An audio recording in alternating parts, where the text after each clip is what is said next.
Bonjour, Céline Boussier repart en justice. L'ancienne salariée d'un établissement accueillant des jeunes en situation de handicap avait dénoncé les mauvais traitements. L'ancien employeur avait porté plainte.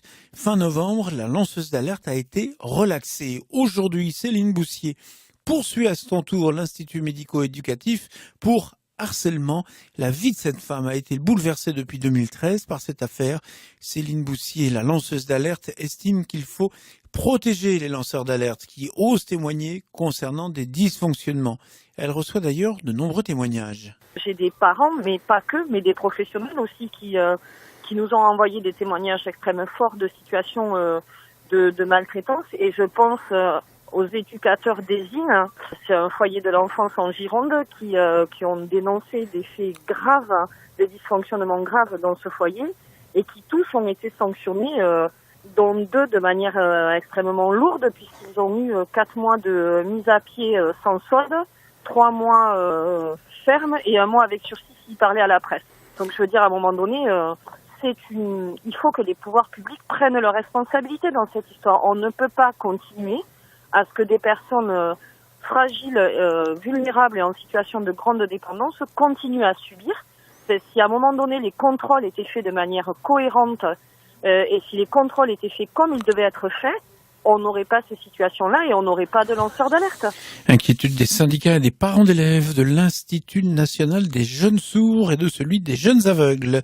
L'État veut réduire les subventions de ces institutions séculaires. Elisa Gouriou. Ils accueillent les jeunes handicapés sensoriels depuis l'Ancien Régime. Les Instituts nationaux des jeunes sourds et des jeunes aveugles proposent une éducation adaptée pour les enfants et les adolescents présentant des handicaps sensoriels. Dans un communiqué publié vendredi, des organisations syndicales dénoncent une réduction de 13% du budget de l'État. L'État contribue pour près de la moitié au fonctionnement des instituts, le reste vient des agences régionales de santé. La réduction de budget en 2018 pourrait avoir un effet immédiat sur la qualité des enseignements. C'est en tout cas ce que craint Laura Catry, mère d'un enfant sourd de 14 ans. Les diminutions de subventions de l'État conduit dès l'année prochaine à la suppression de postes d'enseignants spécialisés dans des établissements. Les INJ, les Instituts nationaux des jeunes, pour les jeunes sourds ou aveugles, sont financés à 40% par l'État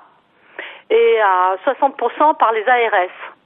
Et la partie financée par l'État permet de payer les enseignants spécialisés.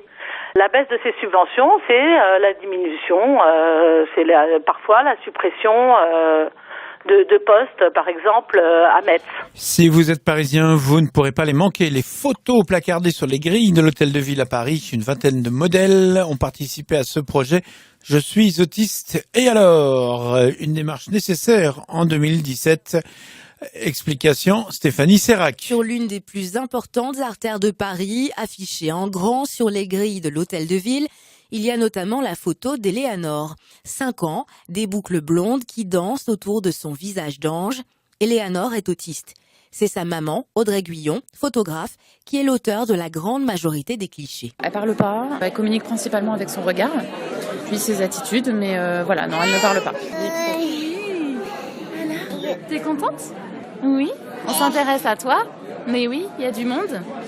Elle a vu la photo d'elle avec son cheval. Et tout de suite, quand elle l'a vue, elle a eu un grand sourire, elle était toute contente. Donc non, elle a très bien compris, elle a très bien vu. Et, ouais. Des moments d'intimité ou de la vie quotidienne, comme cette photo avec son frère Benjamin, 10 ans. C'est d'ailleurs lui qui a écrit le texte, accolé au portrait, où on le voit embrasser sa sœur. Vu qu'elle parle pas, c'est pratique parce qu'au moins on peut garder les secrets. On arrive quand même à jouer ensemble. J'aime ma sœur. Présent au vernissage, des people mobilisés. En tête, Nikos Aliagas, qui a aussi participé au projet. Il a un avis tranché sur le regard que porte la société sur l'autisme. Tout ce qui touche les maladies, on en parle une fois par an, de temps en temps, pour avoir de bonne conscience dans les médias ou ailleurs, puis après on passe à autre chose.